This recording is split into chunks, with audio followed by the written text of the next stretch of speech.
This Three Beards Media podcast may contain mature themes, and if you're not down with that, we got 3 words for you. Like the podcast. Nailed it! Would you like to sample some of my nuts?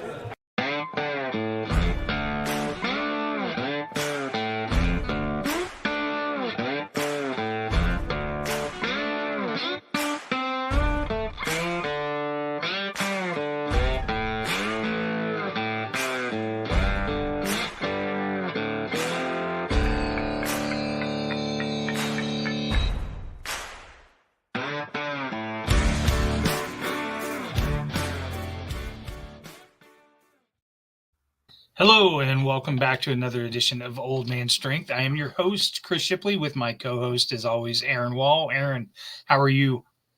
Yeah, I'm pretty good, Chris. I'm going to put you on the spot immediately and tell you to explain yourself Okay. on this tweet. A guy put out a tweet, showed all kinds of fast food joints, and you're on a desert island and you can only pick 3 of them. Yes.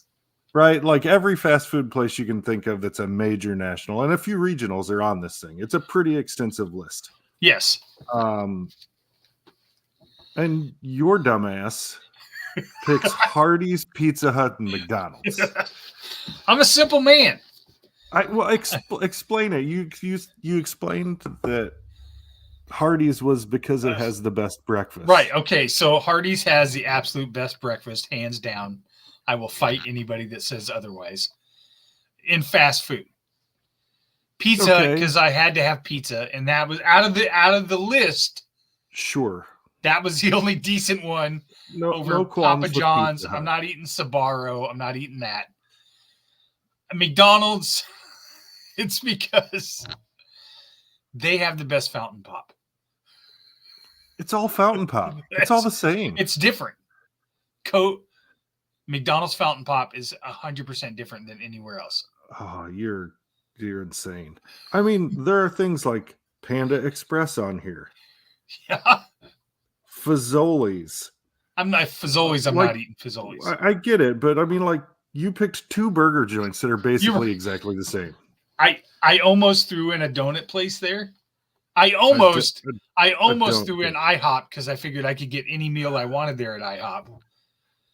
But, yeah, okay. But the fountain pop at McDonald's, that was the kicker. I mean, there's a Boston Market on here.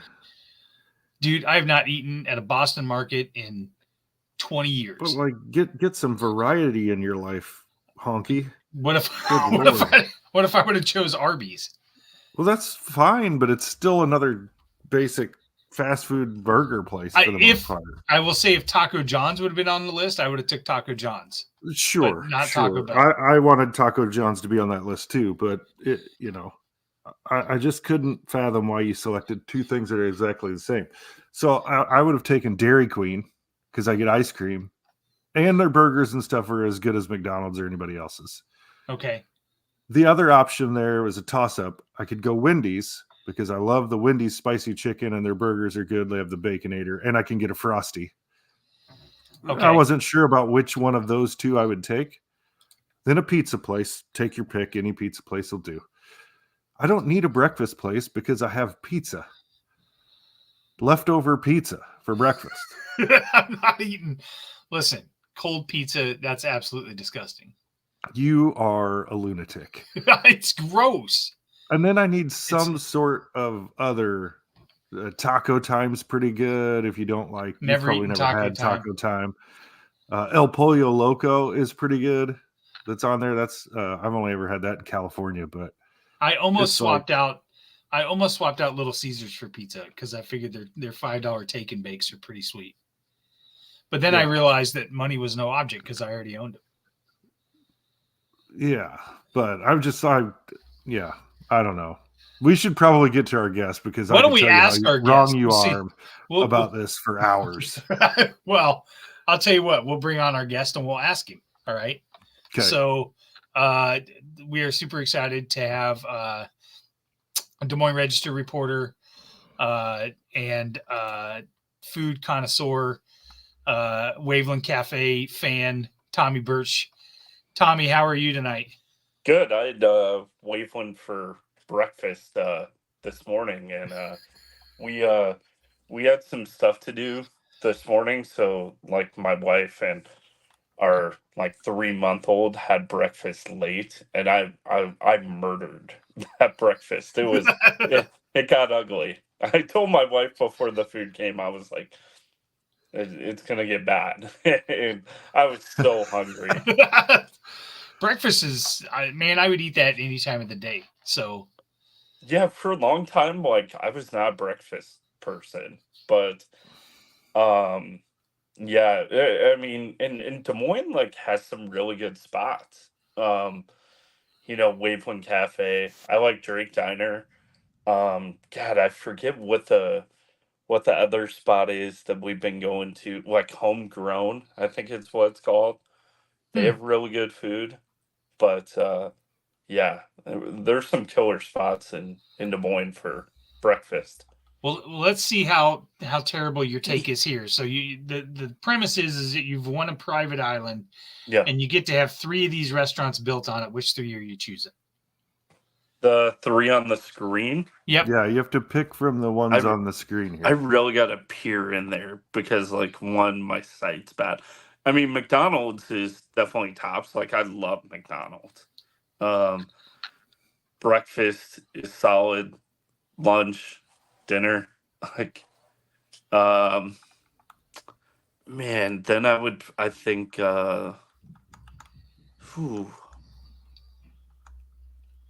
maybe Sonic, just because it's such a wide range menu. Like, you can get hot dogs, you can get burgers, you can, like, any type of fast food. That's a Chili legit cheese choice. tots. Yeah. And then maybe, like, IHOP is sneaky good. See, I almost put that in. Yeah.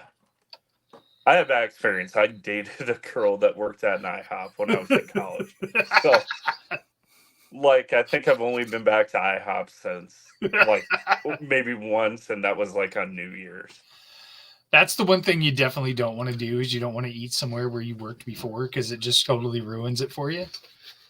Yeah, I've been lucky. I don't think I've ever worked fast food. I mean, this has pretty much been my only job, working at the register. When I was in college, I worked I worked as a lifeguard at the YMCA in Ankeny. Like, I used to be in really good shape. Like, I would run like 3 miles a day, and the pay was horrible at the YMCA. But how they get you is, if you work there, you get free membership. So yeah, and it was a genius idea by me, where I only took the shifts where, like, the high school swim team was working or, like, practicing, because I was like, nobody is going to drown on a high school swim team. And I was like, and if somebody does, like, there's going to be somebody that can get to them faster than me. But I remember, like, my first day, I'm walking in, I feel all confident about that, and like, one of the coaches goes to me, "First day, huh?" And I'm like, "Yeah." And he's like, "See a girl in lane 5?" And I'm like, "Which one?" He points around. He goes, "Yeah. 2 years ago, I saved her life." And I was like, "What?" He was saying, like, yeah, she was swimming so hard, she passed out. He had to go into the water, pull her out, do CPR. And, like, that thought process never, like, had hit me. And suddenly I'm like, oh my God, maybe I've gone into, like, the worst shift to work. But my plan always was, like, I always felt good with the pulling them out part. The CPR, probably not my strong suit. So my game plan was always like, I can pull somebody out. Hopefully by then, like, somebody will take control of the situation. Or get them pulled out before they need CPR. Yeah, and then just starting exactly. to thrash around. Luckily, exactly. I never went in. There was only one time, I got pushed in once. But there was one time, it was like the Des Moines Police Academy, was doing like testing or training, and I'm watching these guys like swim from end to end. And there was one guy who like I really thought this guy is not going to make it. And there were two things that kept going through my mind. One, I was like, if I ever have to run from the cops, I'm going straight to water because none of these guys can swim. And the second, I was like, oh my God, I'm going to have to go in and get this dude. And it was like head bobbing up and down. He made it. There, I hope to God he is not a cop. Crazy. Yeah. Oh, So- I can only imagine. I immediately regret this decision. Yeah, Swim team. right? Yeah. I was like, oh my God. What am I doing? I was like thinking like I can just hang out, jam out to some music. Oh no. So where did you go to Oh, college God. at, Tommy? Where were you at? So I went to DMAC first, and then I went to Iowa State, and I worked. Okay. That's kind of how I got into all of this. So I originally went to Ellsworth Community College. I was gonna go play baseball there, and I got up there like a couple of days before the first day of class. I was like, this sucks. Like Iowa Falls is not the place for me to live in, and I kept. Every day I was up there, I kept driving back to Ames. I had a buddy that lived in Pie Caps in Ames, and I would go party there and crash on his futon there. And I was like, "Ah, I'm just gonna transfer." So I transferred to DMAC on the first day of school, and one of the few classes that was available was a like basic reporting principles like journalism class. I had worked on like my high school paper and stuff like that. Like my game plan originally was like I'm gonna play baseball, probably get into coaching, maybe do like teaching. I figured I might study journalism. Um, but then I went to DMAC. That was one of the few classes that was available, and that kind of got me stuck in this line of work. Stuck. 17. Like I was trying to do the math. Like I started working, like I was employed by the Register in '08, but like I started writing for the Register as like a freelancer when I was in college in '04. So like 20 20 years. years? Yeah. Like, and it's funny, like those first couple of years, every year I would always be like, I'm just gonna do this for like a year. I'm gonna do it till like I find something better. And I don't know at what point I just got to where I just like quit thinking like I'm gonna do something better. Like I thought about PR, because I had interned for the Iowa Cubs in their media relations department, and I'd reach out to a couple schools, a couple of teams locally. Um, and thought like that's the route I'm gonna go. Or like, like when I first started at the Register, I was like part-time. So I was like making no money. Like my roommate, we lived, I don't know, are you got Chris, I know you're in Des Moines, right? Yep. I'm in Norwalk. Yeah. Yeah. Me and like my best friend, the guy who lived in Pie Caps, his name's Ian Pope. We got an apartment right behind the original Wellman's, and it looks like a motel. Like it is straight up a motel. And like our rent was like $800 for a 2-bedroom apartment. There was like a woman there that lived two rooms down from us that had been there since like the 1950s and had a fixed rent. So she was paying like $20. But we lived behind there, and that dude worked at Wells Fargo, and he is going out every night, living life. And I'm like trying to like do the math when we go out to like Wellman's, like, okay, I can have one rum and coke. Can I have 2 shots? or just one? Like, how much money do I have? And like at that point, I was like, man, maybe I'll go work at Wells Fargo or something like that. But God, you dodged a bullet there. Let me tell you. yeah, yeah. And it's funny, like when you're in Des Moines, you go anywhere. Like it seems like everybody says they work at Wells Fargo still. Yeah. Yeah, when I worked at Wells Fargo, I jokingly said that I thought Wells Fargo owned me because one time I was filling out my taxes and my W-2s were from Wells Fargo. And then it asked me where I wanted to put my money, or asked me to, for my interest on my home. Oh, well, that's a Wells Fargo loan. Okay, what bank account do you want it deposited into? I guess that's Wells Fargo as well. I was like, this sucks ass. And I worked in Technology Connection, which was like the help desk. Yeah. And that was like a prison tied to a phone. Sorry, Mike Dyer, my best friend Mike Dyer, who's still a supervisor there. I did do one day at a telemarketing firm. Dude, before I got the lifeguard job. Three of my buddies did it, and they made great money. And they would like the hours were pretty good too, where they work like 9 to 3 or 4. And like Fridays, they would get out really early, and they were just making great money by like college kid standards. Yeah. And I went there one day, and I was like, I can't do this. Like I'll die on the job. Worst job you've ever had, Aaron? I believe it. Telemarketing. I can't imagine. I've never done that. The worst job I've ever had. Let's see. I haven't had any what I would call really terrible jobs. You're a lucky guy. Yeah, don't talk about a privileged life. Well, I mean, it's not that I've done glamorous jobs or anything. I mean, I worked at the Iowa State Swine Nutrition Farm for a while, shoveling shit. But that sounds like a terrible job. Well, while it was gross, I was in college.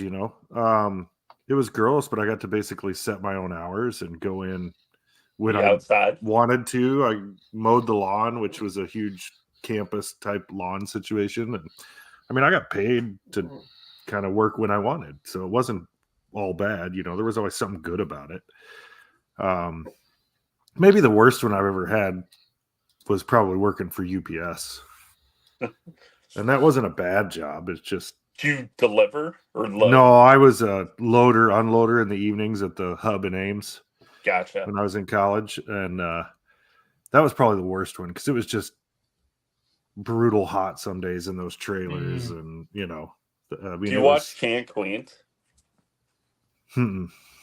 They're they always call the loaders like Can Queens belt guys, because they would wear the big belts to like help, make sure they didn't have back pain. Oh yeah, we never got any of those. I wouldn't say Wells Fargo was my worst job. I would say the summer that I worked at the Yonkers warehouse downtown, pulling orders for China and glassware. This dates me really long. So you know where Malo's is, the old firehouse. Right across the street from there is a Wells Fargo parking garage. That used to be a Yonkers warehouse building right there. And I worked there in the summer of '89. And that was when people would go to Yonkers, and if you like registered for a wedding or whatever, they would like pick out glassware and Chinaware and whatever. Those orders would come into the warehouse, and we would have to pull those. And there was no air conditioning. It was hotter than Hades in that building. That entire summer was the summer they were building 801 Grand. I was watching it get built out of the window that I stood at for an entire summer. It was absolutely terrible. And I was probably 17. And I'll never forget, I was in this crotchety old elevator with the girl that worked in the office. And I looked down, and she had I thought she'd spilled some ink or something on her leg, because it was this giant thing, and it was kind of dark in there, and I said, "Did you spill something on your leg?" And she turned it around, and it was a tattoo of a panther. And all she said was, "No, that's my other pussy." I was like, "Okay, I need to get off this elevator right now." Some wild people. Some wild people. So, yeah, craziest job. But what can you do? I had to do what I had to do before I went to Ames. So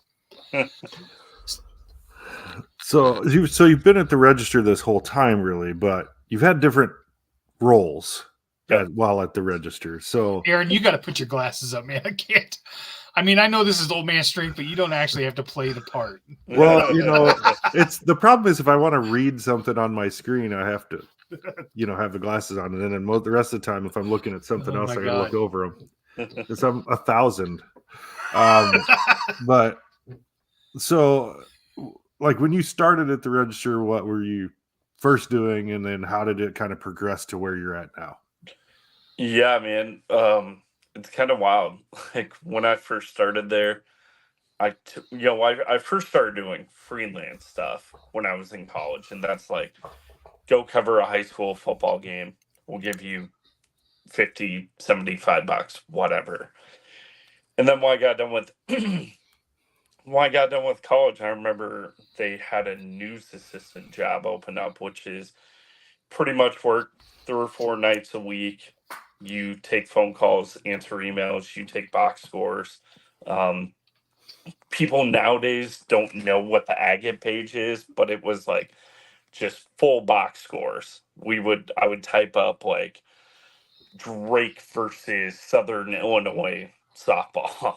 And on Friday nights, I would write recaps on high school football games. We weren't staffing. So, like, back then we staffed like every CIML football game. We're at every one of them. So, write like 3 or 4 sentences on Van Meter versus, Norwalk. And did that for like football, baseball, basketball. We did recaps for wrestling, I think sometimes swimming.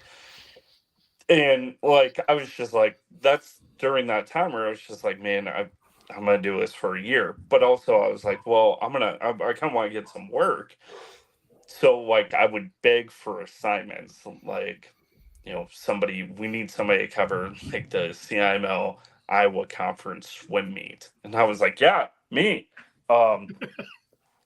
And like nobody wanted to do it. Of course I was. So I started taking a ton of just bitch work and just kept doing it. I would pitch stories and stuff like that. So they gave me more and more work. And then they realized, like, okay, like, we want to get this guy on full time. So what they did was they worked it out where I was like a news assistant doing what I was doing, but then I would spend half my hours doing that and then the other half in community pubs. I don't know if you remember the old like sections where it was like the West Des Moines Register, the Waukee Register. Yeah. Yep. And I was what they call a mojo reporter. And it was short for mobile journalist, but like I would go out to like the Waukee Library, and when they would do like water balloon fights, it would be the stupidest community events. Like on like a great week, it was like 4th of July parade in West Des Moines. But like that's 1 week out of the year. Like every week during the year, um, I'd have to find some kind of community event. And like, the Waukee Library and West Des Moines Library, those were West Des Moines and Waukee were like my 2 areas. Those were gold mines. Like they had events for everything, especially during the summer, because parents are just like, we want to get kids out of the house. We'll send them. So I would like go to these things. I would shoot like 10 photos and write like a 300-word story on it, no matter how dumb it was. And so I did that for a little while, and then, the plan was always, I think, to get me full time into sports. So that I got full time into sports after a little bit and did like all high school stuff, and then moved on to Iowa State football and men's. At one point, I was doing football, men's and women's basketball, and Iowa State wrestling. And I remember, like, when I was doing that, I had like a string of like 21 straight days that I was at like Hilton Coliseum or Jack Trice. And I remember thinking, like, I just gotta go get my old apartment on Highland from when I went to Iowa State. Like that's what I should do.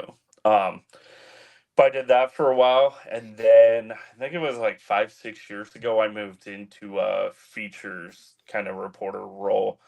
I still do Iowa State women's basketball. I still do iCubs. Kind of the game plan was when I moved into this one, Iowa State was still really good at women's basketball, and they were like, "Well, we don't want to change things up. You're doing a good job. Just keep doing that." And the Iowa Cubs, like, I love doing that.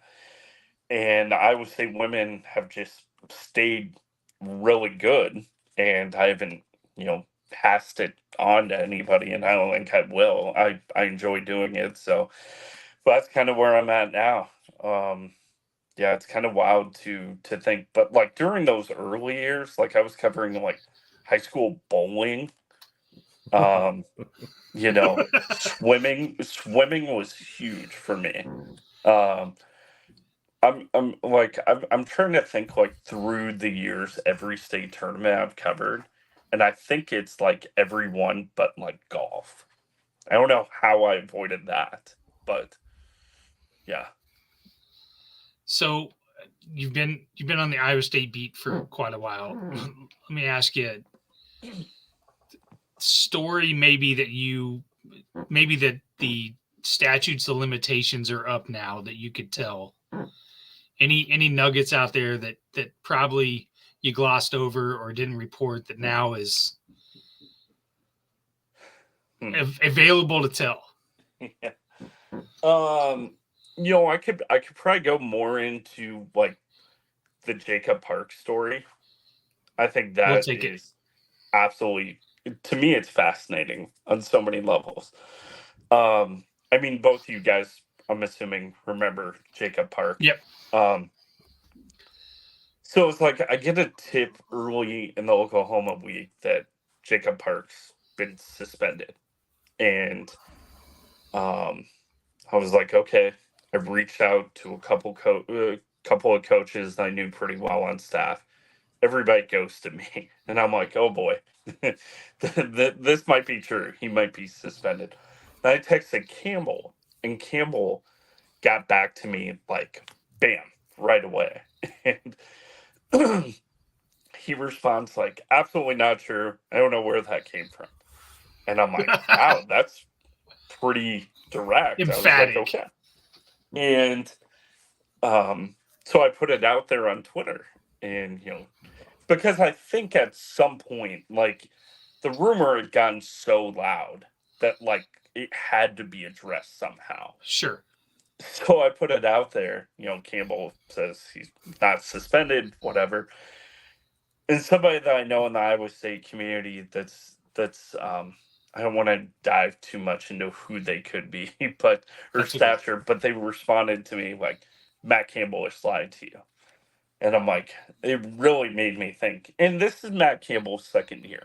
So it's like I knew Campbell, but like I'd heard stories from beat reporters when he was at, Toledo that would always say like, Matt would be like, oh yeah, so and so is fine. And then 4 days later, they're out on the field on like a cart, not walking. So I was like, okay. We've been saying for years now online that day to day means the guy's dead. Right. Yeah, Alex Gukin put out like something a long time ago where it was like day to day means they're out for at least a month. It's like if he says it's serious, oh God, they might be dead. Right. Yeah. But we didn't know all this at the time. And and like I kept going back to like Campbell's first year. I forget who the quarterback was. Maybe it was Devin Moore. Somebody had suffered. No, it was Zeb Nolan. Zeb Yeah. Nolan Okay. suffered an ACL injury. And like Campbell, post practice, like, is not talking to us that day. Another coach is like, Campbell comes out of his way and is like, by the way, Zeb got hurt, out for the year. So in the back of my mind, I'm like, okay, maybe he's come to Iowa State. He understands it's not Toledo. Like Got to be. there are a few more reporters. So when this happens, I'm like, this is getting really interesting. Then I reach out to some other people that are like, yeah, he's not with the team. Something's going on. So like Randy Pearson and I are in Oklahoma, and um we go to the team hotel. Like I reached out to Iowa State's communication staff, and they were just like, okay, you know, you can meet with us. We'll talk to you. Campbell gets off the bus and sees Randy and I. And I think the plan was like, I might come talk to you guys. He like grabs me by the shoulder, like kind of like, or puts his arm around me, like, we're gonna go like walk down Welch together. And we go into this ballroom. It's me, him, Randy, and a communications guy for Iowa State. And, at that point, we see both team buses roll up. Jacob Park's not there. So we're like, okay, we've got that. And Campbell is like, you know, yeah, he hands us the statement that they're going to put out that Jacob Park's taking an indefinite leave of absence from the team for personal reasons. So in Campbell's mind, like, he has not lied to me. Jacob Park has not been suspended. Right. But upon further review, when I talked to Jacob Park a couple months later, which is another good story, he helped me break into my car. We can talk about that. But he was like, you guys can have this. Can you sit on it till tomorrow morning? It's an 11 a.m. kickoff. We're like, Matt, like, it's out there. Like, the Park is not with the team. Like, is the worst kept secret. I go to him like, I go, Matt, Vegas has taken this game off the board. You cannot bet on this game because Jacob Park is not playing in it. And that's, we even had like, we're telling our editor at the time, like, this what's going on. We're going to meet with Campbell. And Campbell was like trying to tell us, like, hold the story till tomorrow morning. And I'm like, who are you kidding? Like, Right. I remember like saying, like, do you really think Oklahoma gives a crap? Like, is it going to make a difference if Jacob Park starts? Or, at that time we're thinking Zep. Right. And like my sports editor calls, and I'm like, we can't leave here empty handed. I show him my phone. That's my boss calling. Do you want to talk to him? And Campbell goes, no. And finally, we like settle on like 8 p.m. We like worked out an agreement with him that we're going to wait to, we got the press release ahead of time, and, we would put it out and they would wait a little bit, because I think the whole reason was like, he thought like, yeah, Oklahoma's prep was going to be done by 8 p.m. And but it was just insane. It's not like they had tape on Kyle Kemp anyways. Yeah, and nobody, I mean, I remember like the one area we really dropped the ball on the story was like, we didn't ask Campbell like who's starting, because I think we assumed. You just assumed it was Nolan. Yeah. So then all the stories started popping. I think somebody from ESPN put out, Kemp was going to start. And I was like, God damn it! We probably should have gotten that one too. But we were spending all this time going back and forth, and that's like the one time where I fully realized that like Matt Campbell lives in a world where like the outside noise he just really doesn't pay attention to. And I'd always heard stories, and I knew for a fact that like Rhodes read everything, saw everything. If he missed it, somebody would tell him. Like I've got a good road story if you want to hear this. Yeah, we'll hear it. Well, but before that though, Yeah. I've been on record as saying it on Twitter and other places, message boards, etc. Park was the most physically gifted arm and quarterback Iowa State's ever seen. Good God, His ball was so good. Yeah. All the talent. Yeah. And the stories that we heard, you know, I could probably share this one, but like the story I had heard, I don't know how accurate it was, but the story was that, you know, he supposedly took a pass at like another teammate's girlfriend, and they were like, actually, my boyfriend's on the football team. And he was like, oh, well, you know, and I mean, Jacob was honest to an absolute fault, where that ended up being the downfall to his career too, where, you know, during this whole time away, I was constantly reaching out to him, you know, and eventually one day he just responds to me, and um we meet up at a Jimmy John's right by the Des Moines airport. And that's where he tells me everything. Huh. Like, I failed a drug test. It wasn't my first. That's why I'm, you know, not playing.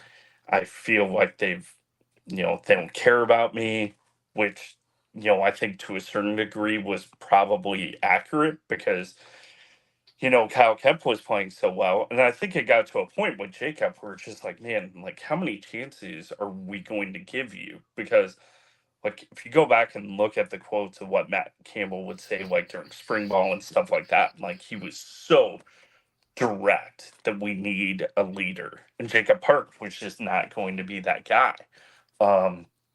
So then, like, that's a whole other story too, where, you know, it's like Park has this long sit down with me and tells me all this stuff. He's just like, yeah, I'm requesting my transfer. Well, you know, I sat down with him. I really did not think the interview was going to happen. Like he was like Steel Jantz, where, you know, everybody was trying to track down Steel for so long. Nobody had talked to Jacob. It was like whispers. And I'm thinking, you know, like when he responds to me and we agree to meet at this Jimmy John's, I'm thinking like I might get cat. I know exactly what Jimmy John's you're talking about, by the way. I drive by it to work every day. We did not eat any sandwiches. Oh, I was gonna say that's a cheap scoop, a Jimmy John's sandwich. Yeah. And I was so like in doubt that this would happen that I get out of my car. The car's still running. I lock my keys in the car. And like Park just gave me this, you know, exclusive interview, and he's just told me everything. And I remember thinking, like, this dude any second is just gonna go on Twitter that like you know, I'm transferring, blah blah blah, and I'm like, oh my god, how am I gonna get into my car? Like, I got to get this out before he spoils it. And you know, if you ever met Jacob, like, he is like a true handyman, where he was helping me. Like, he got tools out of his truck, and he's like trying to like break into the car with me. And I remember like saying to him, like, you realize like how messed up this would be if like anybody just showed up here. Like, if some random ass Iowa State fan showed up and they see Jacob Park, and they're like, you know, if they happen to know me, or there's like, why is Jacob Park breaking into a car right now? Well, he's really fallen down the. Yeah. And it was wild. Like, my wife now, she was at the bar, like, having a night. She had to go to my apartment, get the keys, Uber or taxi all the way out to the Des Moines airport from Beaverdale, near the Jimmy John's there, and she was so pissed off at me. Like, Oh, bad. one, like, I'm leaving the bar to go, like, two, you're a dumbass. How do you leave your keys locked in the car? But it was wild because, like, then we call, I call Campbell, and he doesn't answer. We give him an hour or so, and they eventually, I think how it worked out was he eventually reached back out to me and was like, yeah, I'm not going to comment. And then so then we published the story, and he reads the story, and he calls me back like 2 minutes later. He's like, Tommy, what the hell? Like, he's like, he was like, this is all a bunch of BS. And I'm like, which part? And he goes, I don't know. Like, I had to like talk him through almost like, well, I can keep no commenting you here, but like, your star quarterback here is obviously pissed off about some things. Like, Right. and he eventually is like, yeah, he's gonna, we wish him the best, yada, yada, yada. And you could tell he was just like, "Ugh, I'm gonna kill this kid." He was like, I don't know who I want to kill first, Jacob Parker, Tommy Birch. But I mean, but that also like speaks volumes about Campbell, where like that dude moved on so fast from it, where not only what he did with Park, but then like I never, in my opinion, felt like he held like a deep grudge to me, Right. which I know plenty of coaches would have. He knows you're doing your job. I'm sure. Totally. Yeah. It's. But I think that was like a aha, oh my God, I'm not in Kansas anymore moment for him. I'm sure. That little week and a half period is always like drilled into my brain because that Texas game was the first night that I came home from being in the hospital after I found out I had cancer. Wow. So it was the first night that I came home, and I'll never forget. I had two TVs going. It was the Texas Iowa State game, and it was the Bears Packers game. And let's just say at the end of the night, I was not happy on either front. It was so depressing. And I remember that next Saturday, I was going somewhere, and I told my wife, I was like, there's no fucking reason why I need to be home soon enough to watch the game because they're starting some dude named Kempt. I don't even know. We're going to get our asses whacked down there. But I ended up getting home in like the middle of the second quarter or something, and I was like, oh, okay, let's turn out all right. But those two games will always be burned into my brain because of that. I'm not going to say who the other reporter is, but like the night before that Iowa State Oklahoma game, and you could probably guess, but I won't say who it was.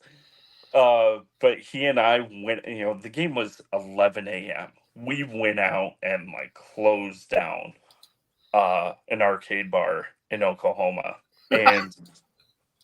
And like the entire game, like I remember before the game talking to Heft, and I'm like, what do you think? And he's like, just hope nobody gets hurt.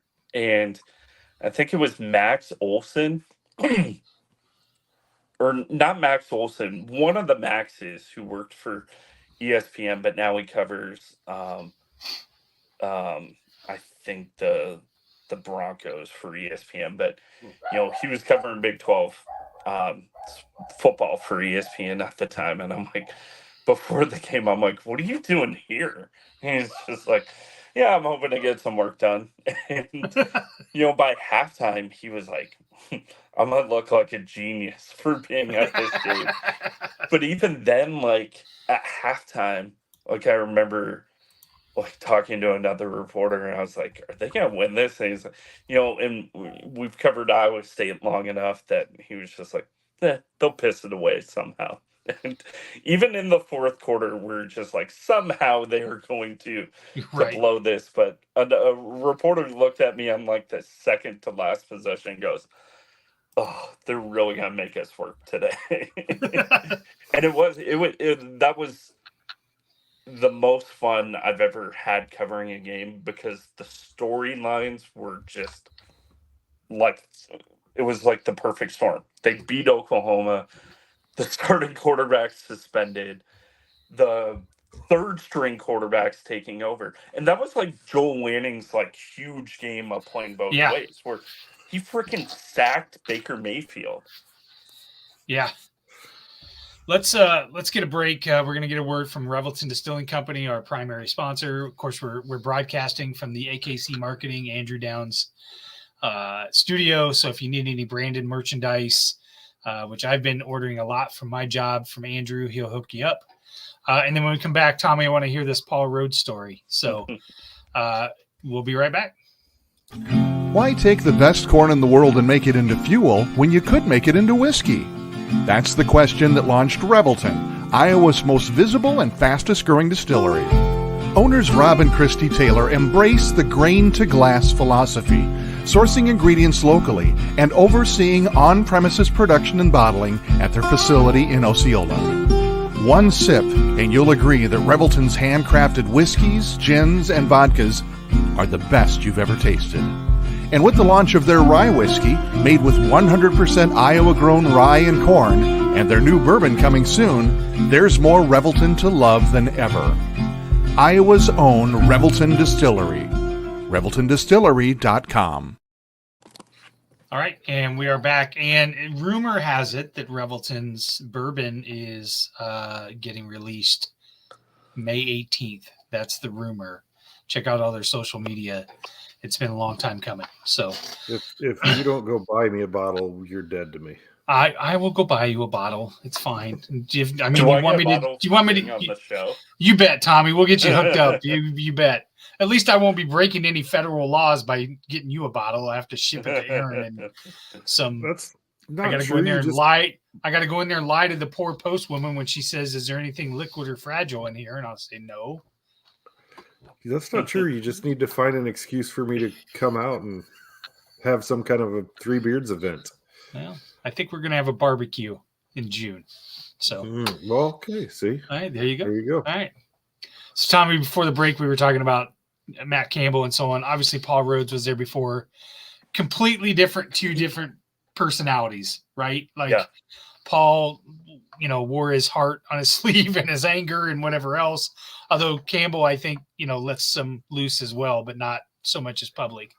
You teased a little bit about a Paul Rhodes story. What do you got for us? Yeah, so I remember like Rhodes' final season at Iowa State. I had to sit down with him like 2 days before media day, and he this was really Iowa State had gone out of their way to make this happen. Like they could have easily have been like, we're gonna have media day in 2 days. Like just talk to him then. But they were fantastic about it, hooked me up, and like the entire interview, like I've got a long list of stuff, but like the number one thing I wanted to know, like going into it was like, basically, are you concerned about your job security as you're going in to this last season? And I'm asking him, he doesn't want to answer, he's avoiding it, he's ducking dodging. So like I ask it a couple of different ways. And he finally like gives me a quote, and I'm like, okay, I can finally move on from there. And we had this photographer, Rodney White, at the time. He was shooting video of the interview, and he's like picking up his stuff. We're in Rhodes' office, and he's picking up his stuff. So I'm like trying to, not make it awkward while we're just lounging around there. And I'm like, hey, Paul, thanks. I appreciate the time, You didn't have to do this. And he goes, yeah, I know.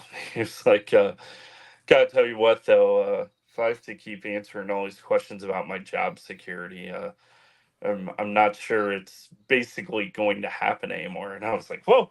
I was like, wow. And I was like, okay, at the time I was still pretty young. I was just like, sorry, I just had to ask. And I forget, I know who the coach is. I won't say who it was, but I walk out of his office and one of the coaches like stops me. He's like, how'd it go? And I was like, yeah, I think Paul's kind of mad at me. He was a little pissy about me asking about job security. He goes, what the hell else were you going to ask him? I was like, yeah. And it's funny, like Rodney, we leave and Rodney's like, did he threaten you? And I'm like, yeah, but I'm like, what can, like, Paul was helpful. He was kind of like, um, Randy was kind of his guy. Like, he would Sure. talk to Randy more. Because Randy, I got thrown in on the beat with like 2 or 3 years left in Rhodes' tenure, and like those were like the worst 3 years. And so, I was young, I was still trying to figure it out, but I was so like Rhodes couldn't have like taken anything from me, and I go, yeah, yeah, I think so. That was kind of weird, right?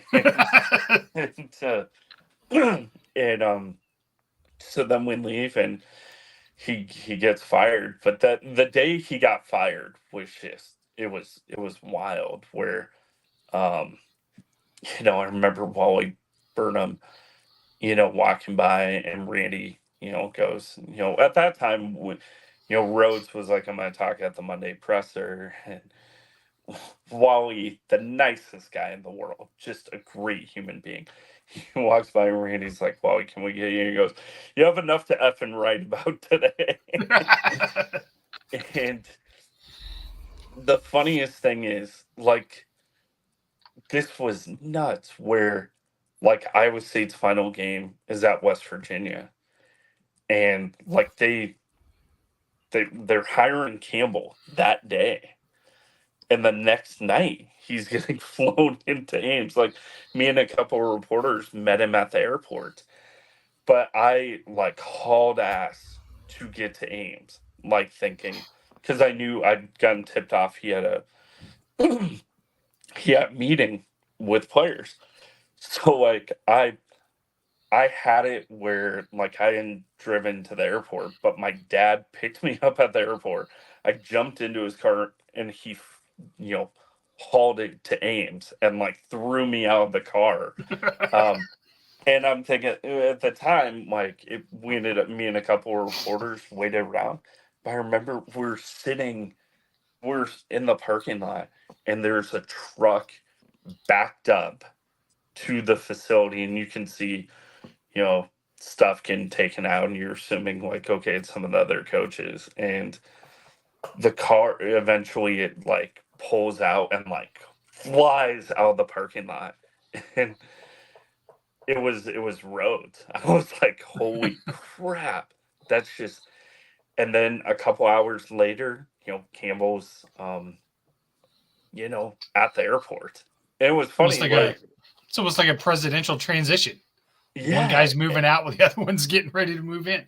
What's funny is, like, all those coaches and support staff, like, nobody knew, like, am I staying, am I coming or going, is Campbell gonna keep me? And the one guy we felt confident in saying was going to stay was Lou Ianni, who was on staff at Yeah. Toledo. And I remember at, like, Campbell's introductory press conference, like, everybody, like, support staff and stuff like that is in, like, Iowa State gear and, sweatpants. And Ianni shows up in, like, a brand new 3-piece suit with, like, the tag still on it. And we're all like, yeah, I think Lou's staying. I ran into him like a week later Lou? at an airport. Yeah. I was flying out, and he was on my flight, and I walked up to him, and I didn't know. I just knew who he was, and I think I said something about I'm super excited for Coach Campbell, and his response to me was, he's a different cat. That's all I said. And I was like, okay, well, that's what I'll take. So I'll take it. It's wild when you go back and you think about that end of that Rhodes era, like Mark Mangino. There's tons of stories there. Yeah. I've heard rumors and hearsay about some of the things that happened with that. That's someday that'll all come out, and it'll be wild. I was actually talking to a former Iowa State football player the other day about this, and, like, where the story, and I'd always heard versions of it where, eventually it just ended with, Rhodes yelling at like Mangino on the practice field, like get the F off my field, and he and don't come back, and he didn't. And I mean Mangino, everything you had read about Mangino, heard about Mangino, and learned about Mangino before he got there was exactly what you thought, because we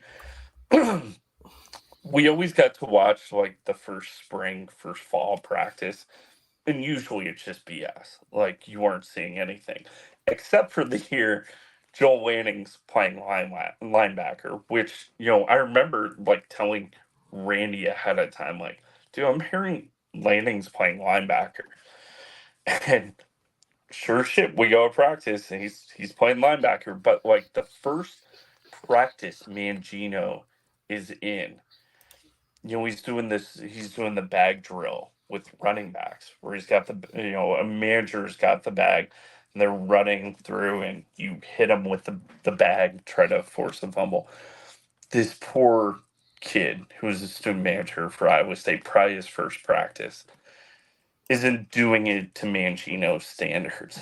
And all of a sudden you hear, what the F? It just comes, waddling across the field. And he's like, what are you doing? What are you doing? And like grabs the bag from this kid. And, the backs would come in and it would just be like, pow, pow, pow. And it's like, and it ends and Mangino throws the bag on the ground. It's like, that's how you effing do it. And like I remember I looked at somebody and I go, wonder what it's like when we're not here. Like, Right. I was like, this guy's a lunatic, but like that's the other funny story, if you want to hear this. I've never reported this. This is a great Mangino story. I have it on great authority that at one point it's Richardson, Rojas, and Lanning at quarterback, and I guess like he looked at Sam and he's like, you're not a Big 12 quarterback. He looks at Rojas and he's like, you're not a Big 12 quarterback. He looks at Lanning and he's like, you're not a Big 12 quarterback. And they're just like, well, one of us got to be, like, by default, like somebody is going to be the Big 12 quarterback here. So it's wild to look back at that time. That is crazy. That is absolutely crazy. Who was that kid? I'm trying to think of who that quarterback was that supposedly he hand selected out of Texas. It was what was that kid? He was out of, I know who you're talking about too. Lake Travis or something. I can't think of. And I mean, the kid didn't even last. He lasted a year. Man, I know who you're talking about too, because like Alex Halstead, who's like one of my really good friends that covered Iowa State for 24/7 when Iowa State played at like Baylor or Texas or somewhere. He went and covered like his Friday night football game, and he was like, yeah, seems okay to me. But everybody was like obsessed, like, he's a quarterback, he's from Texas, he's got to be good. And like forever, that was that coaching staff's like philosophy when it came to recruiting, is like maybe like the third tier of player in Texas is better than the first tier type of player from Minnesota or Iowa. Whereas like Kimmel and his staff are just like, we don't care where you're from. If you're good, you're good. Yeah, for sure. Right. Aaron, you want to ask the Dominic DeLira? Oh, yeah. I wonder why he was typing furiously. Yeah. I had to pull up the 2015 recruiting class real quick, or whatever it was. So yeah, that's his name. That's a good poll. I have no idea. I've never even heard of that dude. So yeah, well, yeah, he was, like I said, I think he was here for 1 year. I think he was at Iowa State for 1 year. So yeah, Dom DeLira, what a poll. Yeah. But what you were saying, Chris? You That's want right, me to Aaron. ask Do a you want to question? ask him the Wintrust mortgage question of the pod? What is the question this time? I don't know. I figured you'd come up with one. Oh, No. Okay. The Wintrust mortgage question of the pod. All right. So we're going to go back to the beginning of the pod. This is called a callback, Chris. Yeah, I'm aware. I'm aware of what it's called. When you're talking about living in a place and going out and whatnot, I've asked this on another pod I used to do on bitter units when we were doing the beer pod still. Borrowed it from somebody else then. It's 2:00 in the morning. You've been out drinking. What's your order at Taco Bell? 6-pack and a pound. That's Taco John's. I'm not but going I'll to allow it. Taco Bell. I'll allow it. allow it. I'll allow it. Wait, taco. Okay, so Taco Bell, then chalupas. Oh, okay. Chalupa. Two beef aren't bad. chalupas, no lettuce, no tomato. That's Yeah. what I'm talking about. Can't be What- putting those what you- vegetables on there. What follow-up question? Two questions for the price of one on this one. Actually, a few questions. What years were you in Ames? Man, I graduated in 08. So So it I- was. Christ, I'm so old. I know. I graduated So I in think like 2000. 06 to 08. It was short because, it took me, I graduated from high school in 03. And then I went to DMAC for like 4 years. And, I had one school year at DMAC where I got 2 credits. So Tommy and I was- are just alike. I had some fun. I knew Tommy and I had a lot in common. Was Poncheros still on Welch Avenue then? Yeah. Yeah. Did they I think so, yeah. still have the El Gordo burrito? I was a big Euro man. Oh, the Euro guy was great. Yeah. Is he's still there, right? I don't know. It's been so long since I've been back. So Because then there good. was Super Dog or something after, which is Yeah. after my time. I'd always heard But- stories that the Euro man like ran for like city council or school board or something, and I was like, that dude's gonna win a landslide. You should write that story, Tommy. I should. There you go. But yeah, the Poncheros used to have the 2-pound El Gordo burrito. Oh, that's good. And they were open late, so you could pick that up after you'd been at the bars for a while. Chorizo, El Gordo burrito. It was the best. Do we think what's the pizza place called? Which Welch. one? That used to Which be one? there? Welch, yeah. Well, now if you're going back to my time, it was Well, there Rocky was Rococo's, which There, was my there absolute was a favorite. home. There was a home team there somewhere, but I think that was actually on Pizza Lincoln Way. Pit. Pizza Pit, yeah. Yeah. Do we think There's- like I always liked Pizza Pit, whatever it's called, but I felt like it was kind of whatever. But like Marcus Pfizer and he, I'm assuming, was under the influence. But I can ask him told- tomorrow night. you should. He I'll told ask- us. He told Hold us. on. I'll text him right now. Hold on. He told a bunch of us a story, and this would have been like 15 years ago. That one night, him and his wife like drove to Ames, like they drove like 8 hours because they wanted Pizza Pit or Pita Pit, like Pizza whatever. Pit. Yeah. When he Pizza was in Chicago. I think so. And like he told us this when I think he was getting inducted into the Iowa State Hall of Fame. He had come back. So this would have been like 10 years ago. But I had asked him the story, like, yeah, do you come back to Ames much? And he was like, well, and I was like, what the hell, dude? Like, it's not that good.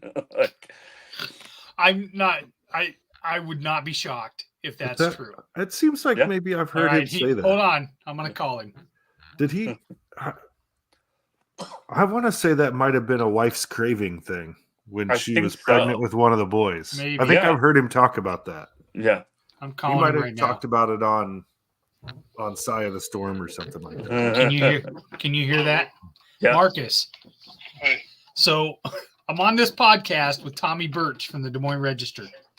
Okay. We're talking about Pizza Pit.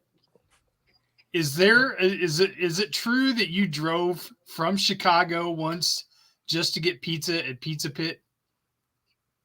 Hold on a second. I got a picture. Hold on a second. There we go. Go ahead. Okay, so I'm on a podcast with Tommy Birch, writes for the Des Moines Register. Okay. I need a confirmation. Did you once drive from Chicago back to Ames just for Pizza Pit? Absolutely. And the cause of it is standing right beside you. I mean, 6 months pregnant with Marcus Jr. We drove at 3 or 4 o'clock in the morning to Ames, Iowa, just to get Pizza Pit the next morning. And then drove back to Chicago. That is absolutely insane. Hey, It's not that good. Good to us. I remember we were in a Cadillac DeVille or whatever it is that we had gotten. So that is true. Okay. All right. We'll talk more about it tomorrow. I'll talk to you later. Okay, brother. All right, later, bro. Okay, well, there you go. I see. I have some credibility, not much. That's insane. Oh my god. That's funny. Hey, man. I have been hungry and I've had cravings. I'm not driving 8 hours. You've never had pregnancy cravings, though. No, but thank God my wife. Like, man, when she's been pregnant, I have lived like a king. Like, yeah, I'll go get some cake. There you go. That's right. My wife's craving was Coca-Cola Really? when she was pregnant, and like she doesn't drink a whole lot of Coca-Cola normally, but for whatever reason, when she was pregnant, she wanted caffeine-free Coke. I swear I could have bought it by the semi-truckload. It was crazy. There was one time my wife wanted, like, it was very specific. She was like, "I want birthday cake from Dolls." I was like, "Okay." Dolls. So I go up to Dolls, and I remember, like, I'm getting this cake, and like somebody I know is in line next to me, and she's like, "Whose birthday is it?" I'm like, "Nobody. Just my wife wanted some birthday cake, so Gotta do baby wants, baby gets." Gotta do what you gotta do. I'm gonna get this quick break from Wintrust, and then we'll come back and we'll kind of wrap up here with Tommy Birch. Okay. Are you in the market for a new house and unsure of the mortgage process? Want to know that you have someone looking out for you? Kyle Lehman from Wintrust Mortgage is a down-to-earth, knowledgeable lender who can be there for you in your corner. He can work with you in any of the 50 states and is just what you need to expand your home search. Kyle will work with you through the entire process with little to no work from you. Take the worry of the mortgage process out of the equation so that you can focus on looking for your dream home. Contact Kyle at www.wintrust.com/Kyle-Lehman or call him at 515-473-0546. All right, and we're back. Check out Kyle Lehman for all your mortgage origination loans that you're looking for. Tommy, let's switch gears real quick. Well, I know it's getting late, but I'd be remiss if you talked a little bit about your wife, and we like to sometimes talk about being dads, our dads here, things like that. Tell me what's the biggest change that you've had in your life since you've had your son? Not giving a crap. Like, man, I used to get so fired up, on social media where, people, I went through a lot of crap, during the early part of my career, and I took a lot of crap from people, and it used to just tear me apart. I went through, an intentional drug overdose, and, that's about as down as you can probably get. And now, like, I look back at that. Now, when I hear from somebody that's pissed off, annoyed, takes a cheap shot, I'm just like, I don't give a crap.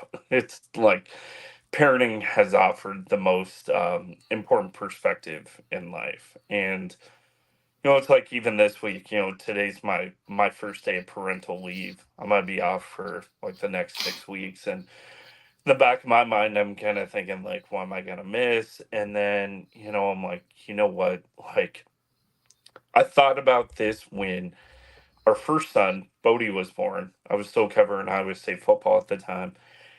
And, like, I was in the hospital room, and I'm like, man, it's like, I feel weird not being at media day. Like, it feels wrong. And now I'm just I'm so thankful I didn't go that year. Like I don't remember hardly anything about that team or anything, but remember all those moments of being in the hospital room. The craziest thing when my wife's having our firstborn. Like, this is not an exaggeration at all. It's right when, like, all the Ohio State stuff is coming out about Matt Campbell, like Urban's getting axed, or he's gonna walk away, whatever. And, like, we're in the hospital room, like, watching ESPN, and by that point, I've already told my boss, like, she's getting induced. I'm out now. It's like, no biggie. And I'm, like, watching and reading all this stuff. Matt Campbell is going to be Matt Campbell and Ryan Day are, like, the two dudes. And I'm kind of like, man, I should be there, whatever. And I'm like, whatever.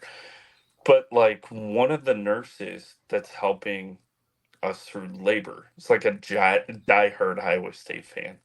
And she knew who I was. Like, I think she had followed me on Twitter. I'm like, I'm not exaggerating one bit when I say, like, in between Allison pushing this woman a couple of times was like, you think Cable would go to Ohio State?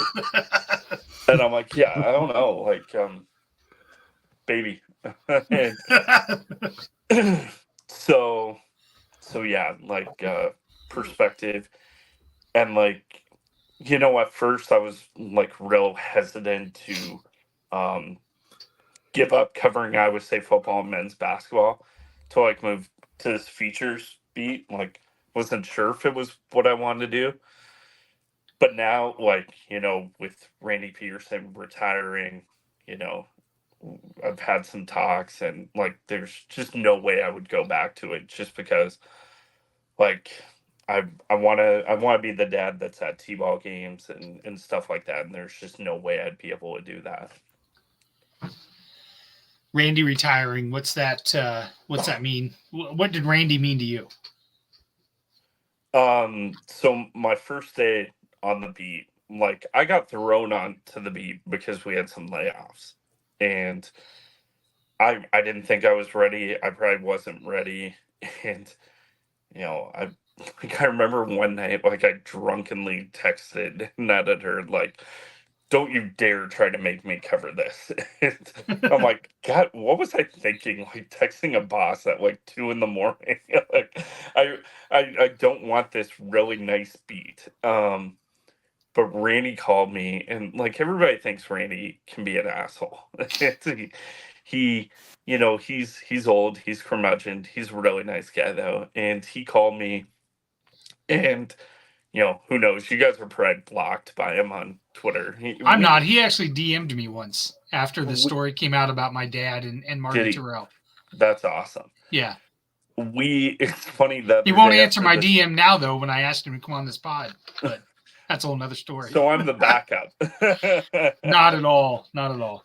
We looked it up. We looked it up on Randy's phone the other day, and he has, like, a couple hundred blocked people on Twitter. It's got to be more than 200. But when they who has more? Wait, who has more, Randy or Pollard? That's just what I was going to ask. Got to be Jamie. So I've got. Do you got time for a quick story? We got as much time as you want, Tommy. So Dylan Muntz, he worked at the Ames Tribune. He's coming back. Him and I are coming back from Iowa State, Baylor football. We've got this long layover, and I forget what tournament Iowa State's men's basketball is playing in, championship game of whatever. It's during Prome's era. And this guy's sitting at the airport bar next to us, and he's a diehard Iowa State fan. We started chatting with him, and somehow it gets brought up about Pollard, and Jamie for a long time would always like break news on Twitter, like we agreed to a contract extension with Matt Campbell. We're gonna send out a press release in an hour. Well, this guy like saw this kid. He was like 25 at the time. Sees Pollard at a tailgate. He was like, Jamie, you blocked me. Is there any way you can unblock me? You post some important stuff. And he was like, email. This all according to the guy. He said, Jamie told me, email me. I'll look at her Twitter history and then decide. Well, apparently this guy had tweeted to him a couple of times, like about firing Prom. And he goes, I've looked at our history. I will unblock you if you promise not to tweet anything negative about my coaches.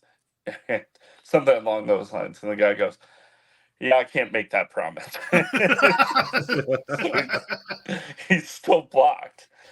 But going back to what I was saying too, like when I got thrown onto the beat, Randy called me up and he was like, I pick up the phone. He's like, I'm not going to let you fail. And I'm like, what? He's like, I'm not going to let you fail. And I was like, okay, that meant a lot to me because I grew up in Des Moines. And I tell him all the time, like, I grew up as a little kid, like, eating my Cheerios on the living room floor and, like, reading the Des Moines Register with Randy Peterson, Rick Brown, Mark Hansen, all those guys. So it is wild that he is retiring. Like, people would ask me, him and I got into so many stupid little bickering matches, mostly because I was immature when I was on the beat with him. People would ask me like all the time, like, how long is he gonna do it? And I'd be like, I don't know, until he dies or I kill him, and I'm happy that he gets to walk away on his own terms. I don't know what he's gonna do now. Like one of his daughters told me, Randy loves to walk, he loves to be outside, and she was like, yeah, I told him he should be a dog walker. I'm like, I can't see Randy like strolling up to my house and being like, yeah, I'm here for your dog. 2 o'clock, right? Take your Shih Tzu outside. Yeah. I'm here to walk your dog. Yeah. See you tomorrow. Right. No kidding. Well, Tommy, we're going to end the pod here with this last quick little segment. This is a semi-sponsored segment. Steph Copley, who is famously known in the Iowa State world, was on the podcast with us. And the previous host, Tim, would not shut the fuck up. So Steph told him to shut up. So we decided to sponsor that segment. And what we're going to do is we're going to play an ad from Steph encouraging people to donate to the Young Women's Resource Center. And then when we come back, Aaron and I have to shut the fuck up and you can say whatever you want, Tommy. So, about whatever you any want. Subject you want. So carte blanche. So let's get a word from Steph and then we'll be right back. Hey everybody, it's Steph Copley, the woman behind the STFU segment on the Old Man Strength podcast. When I told the guys I wanted to sponsor this segment, they recommended that I make a charitable donation instead, so that's what I did. I chose the Young Women's Resource Center in Des Moines, Iowa. They're a nonprofit that supports, educates, and advocates for girls and young women ages 10 to 24. Their whole goal is to make sure that these young women become strong, self-confident, and successful. And if you know me at all, you know that aligns with my goals as well. If you're interested and would like to donate, check them out at ywrc.org and donate today. And remember, don't forget to STFU and listen every once in a while. Thanks. All right, and we hope everybody does donate to the Young Women's Resource Center. All right, Tommy, here's your chance. No repercussions whatsoever. You can say whatever the hell you want, and Aaron and I can't respond. At least not from us. Yeah, not from us. Yeah. We don't have any repercussions. I think my bosses may have something to say about that. They're not listening. Like, what did Bob Barker always say? Like, he would always give the, have your pets spayed or neutered. I thought about like reading off that, but man, I appreciate you guys having me on. It's been a blast. I love sharing stories. Hope we didn't get too boring. I hope I didn't ramble too much, but Iowa State's got some pretty effing crazy fans, and I appreciate everybody that tweets to me, talks to me, reads anything I've wrote, write or anything. It always means the world. So I love getting to chat with guys like you, and it's been a blast, and I appreciate it. Well, we've really enjoyed it, and it's been a long time coming. It was fun to kind of shoot the shit and get to know you and whatever. And you've always got a friend here with Aaron and I for sure. So awesome. It was fun. Aaron, you got anything else?